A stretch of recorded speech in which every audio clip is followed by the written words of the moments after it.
नमस्कार, capital TV Bihar देख रहे हैं आप। आज इस स्पेशल स्टोरी में बात होगी बिहार की सियासत की गहराइयों की, जो 2025 के विधानसभा चुनाव से पहले तप रही है।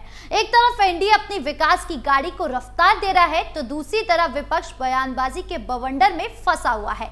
महागठबंधन वोट चोरी का राग अलाप रहा है। राहुल गांधी और तेजस्वी यादव वोटर अधिकार यात्रा निकाल रहे हैं। वहीं प्रशांत किशोर की जन स्वराज पार्टी, जो बिहार को नई उम्मीद दे रही थी, वो भी अब बयानबाजी में उलझती नजर आ रही है।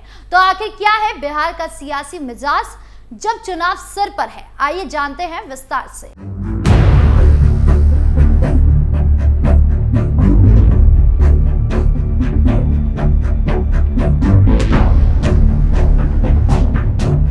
बिहार में विधानसभा चुनाव नजदीक है। ऐसे में राहुल गांधी ने नया शिगुफा छोड़ा है, वोट चोरी का मुद्दा। पहले वो ईवीएम पर हंगामा मचाते थे, अब वोटर लिस्ट में गड़बड़ी का आरोप लगा रहे हैं। 17 अगस्त से उन्होंने वोटर अधिकार यात्रा शुरू की। सासाराम से पटना तक 1300 किलोमीटर की यात्रा 23 जिलों को कवर करते हुए 1 सितंबर को पटना के गांधी मैदान में मेगा रैली के साथ खत्म होगी। इस यात्रा में तेजस्वी यादव, लालू प्रसाद यादव, मल्लिकार्जुन खड़गे जैसे महागठबंधन के बड़े नेता उनके साथ है। राहुल का दावा है कि बीजेपी और चुनाव आयोग मिलकर वोट चुरा रहे हैं। विशेष गहन संशोधन यानी कि एसआईआर को वो वोट चोरी की साजिश बता रहे हैं। कहते हैं 65 लाख मतदाताओं के नाम वोटर लिस्ट से हटाए गए हैं, जिनमें ज्यादातर पिछड़े, मुस्लिम और प्रवासी मजदूर हैं। राहुल ने एक पावर पॉइंट प्रेजेंटेशन बनाया, जिसे उन्होंने एटम बॉम्ब का नाम दिया। इसमें कुछ लोगों के नाम दिखाए जिन्होंने कथित तौर पर एक ही नाम से कई जगह वोट दिया है या जिनके वोट काटे गए हैं। लेकिन जैसे ये प्रेजेंटेशन वायरल हुआ, लोग सामने आए, कहा हमारे साथ तो ऐसा कुछ नहीं हुआ है। राहुल के दावे हवा में उड़ गए। कटिहार में यात्रा के 7वें दिन भी वो यही रट गा रहे हैं। चुनाव आयोग बीजेपी का एजेंट बन गया है। लेकिन सवाल ये उठता है कि अगर बीजेपी और आयोग की साठगांठ होती तो क्या बीजेपी हर राज्य में सरकार नहीं बनाती? राहुल का ये मुद्दा जनता को कितना भा रहा है, ये बड़ा सवाल है।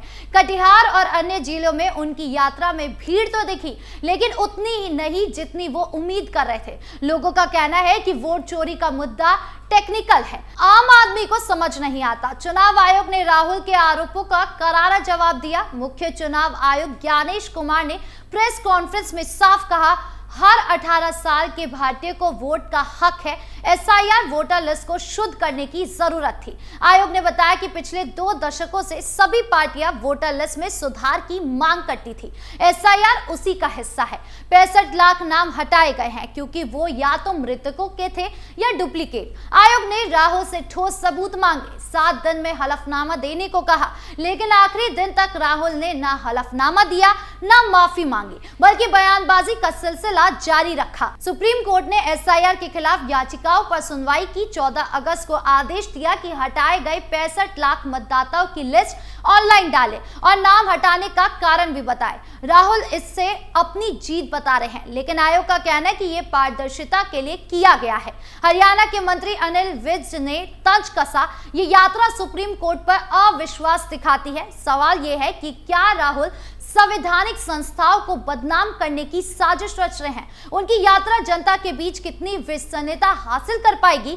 आयोग की पारदर्शिता और सुप्रीम कोर्ट के आदेश के बाद राहुल के दावों की हवा निकलती दिख रही है, फिर भी वो हार नहीं मान रहे हैं। क्या ये सिर्फ सियासी शोर है या कुछ ठोस असर छोड़ेगा?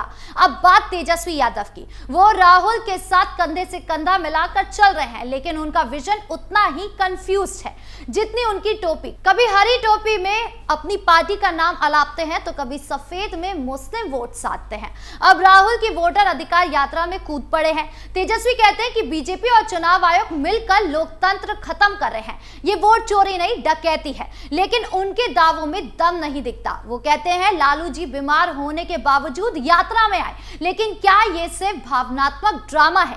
तेजस्वी को आरजेडी का सीएम चेहरा माना जा रहा है, लेकिन महागठबंधन में एकजुटता की कमी साफ दिखती है। कांग्रेस और आरजेडी में सीएम चेहरे को लेकर खींचतान है। तेजस्वी की रणनीति में स्पष्टता की कमी है। वो एक साथ कई मुद्दे पर बात करते हैं, लेकिन कोई एक मुद्दा जनता तक नहीं पहुंच पा रहा है। उनका वोट चोरी का राग भी राहुल की तरह टेक्निकल है, जो ग्रामीण वोटरों को कम ही समझ आता है। क्या महागठबंधन की इस रणनीति से बीजेपी को टक्कर दे पाएगा या ये सिर्फ शोर बनकर रह जाएगा? प्रशांत किशोर की जन स्वराज पार्टी से बिहार को नई उम्मीद थी। उन्होंने बिहार बदलाव यात्रा शुरू की, 243 सीटों पर लड़ने का दावा किया, शिक्षा, शासन और स्वच्छ राजनीति का वादा किया, लेकिन अब वो भी बयानबाजी के दलदल में फंसते दिख रहे हैं। प्रशांत कहते हैं, हमारी यात्रा ने राहुल और तेजस्वी को सड़कों पर ला दिया है। पेंशन 400 से 1100 रुपए हुई है, रसोइयों की सैलरी 2 गुनी हुई है। ये जन स्वराज का असर है, लेकिन क्या ये सिर्फ क्रेडिट लेने की जुगत है? प्रशांत ने राहुल, तेजस्वी और नरेंद्र मोदी पर हमला बोला, कहा कि सब एक ही थाली के चट्टे बट्टे हैं, लेकिन उनकी पार्टी का संगठन अभी कमजोर है। जन स्वराज का आधार ग्रामीण इलाकों तक सीमित है। शहरी युवाओं में कुछ समर्थन दिखता है, लेकिन क्या ये वोट में तब्दील होगा? प्रशांत की रणनीति नई है, लेकिन उनकी बयानबाजी पुराने नेताओं जैसी लगने लगी है। क्या वो बिहार की जनता को नया विकल्प दे पाएंगे? उधर एनडीए अपनी जमीन मजबूत कर रहा है। प्रधानमंत्री नरेंद्र मोदी सितंबर में बिहार आएंगे, पटना मेट्रो का उद्घाटन करेंगे, कई विकास परियोजनाओं की सौगात देंगे। नीतीश कुमार के नेतृत्व में एनडीए बिहार में विकास की बात कर रहा है। बीजेपी और जेडीयू ने संयुक्त अभियान शुरू किया है, जमीन पर समन्वय बढ़ाने की कोशिश की है। मोदी का दौरा एनडीए की स्थिति को और मजबूत करता है। विपक्ष के वोट चोरी के आरोपों को बीजेपी बकवास बता रही है। बीजेपी सांसद राजीव प्रताप रूडी ने तंज कसा, गांव में वोटर ढूंढो पदयात्रा से क्या होगा? एनडीए की रणनीति साफ है, वो विकास और नीतीश की विसन्नता पर दांव खेल रहा है। पटना मेट्रो, बेहतर सड़कें, बिजली और रोजगार योजनाएं उनके पक्ष में हैं, लेकिन बेरोजगारी और महंगाई जैसे मुद्दे उनकी राह में रोड़ा बन रहे हैं। बिहार की सियासत में नए समीकरण काम कर रहे हैं। पहला, जातिगत गणित। बिहार में यादव, मुस्लिम, कुर्मी, ईबीसी और दलित वोटर अहम हैं। महागठबंधन यादव मुस्लिम समीकरण पर निर्भर है, लेकिन एसआईआर के बाद वोटर लिस्ट में बदलाव से उनका आधार कमजोर हो सकता है। राहुल का वोट चोरी का मुद्दा इसी डर से उभरा है, लेकिन यह मुद्दा जनता के बीच कितना असर करेगा ये संदिग्ध है। कटिहार और अन्य जिले में यात्रा में भीड़ कम दिखी। लोग कहते हैं वोट चोरी का मुद्दा टेक्निकल है, आम आदमी को समझ नहीं आता। दूसरा, युवा वोटर। बिहार में 18 से 35 आयु वर्ग के वोटर 50% से ज्यादा है। प्रशांत किशोर इस वर्ग को टारगेट कर रहे हैं, लेकिन उनकी पार्टी का संगठन अभी कमजोर है। तीसरा, विकास का मुद्दा। एनडीए की ताकत नीतीश और मोदी की जोड़ी है। तीसरा, विकास का मुद्दा। एनडीए की ताकत नीतीश और मोदी की जोड़ी है। पटना मेट्रो, सड़कें, बिजली और रोजगार योजनाएं उनके पक्ष में है, लेकिन बेरोजगारी और महंगाई जैसे मुद्दे उनकी राह में चुनौती बनते दिख रहे हैं। चौथा, विपक्ष की एकजुटता। महागठबंधन में कांग्रेस, आरजेडी और लेफ्ट पार्टियों के बीच तालमेल की कमी है। सीट बंटवारे और सीएम चेहरे पर सहमति नहीं है। वहीं जन स्वराज एक नई ताकत बन सकती है, लेकिन उनके संगठन और समय की जरूरत। पांचवा, क्षेत्रीय प्रभाव। पटना, सीमांचल और मिथिलांचल जैसे इलाके में अलग अलग मुद्दे हावी है। सीमांचल में मुस्लिम वोटरों का प्रभाव है, जबकि मिथिलांचल में ब्राह्मण और ईबीसी वोटर अहम हैं। एनडीए इन क्षेत्रों में अपनी पकड़ मजबूत करने में लगा है, लेकिन विपक्ष की बिखरी रणनीति उनके लिए मौका दे सकती है। बिहार का चुनावी माहौल तप रहा है। राहुल की वोटर अधिकार यात्रा, तेजस्वी का साथ, प्रशांत किशोर की नई पार्टी और मोदी का आगामी दौरा सब मिलकर सियासत को रोमांचक बना रहे हैं, लेकिन जनता की नजर असल मुद्दे पर है।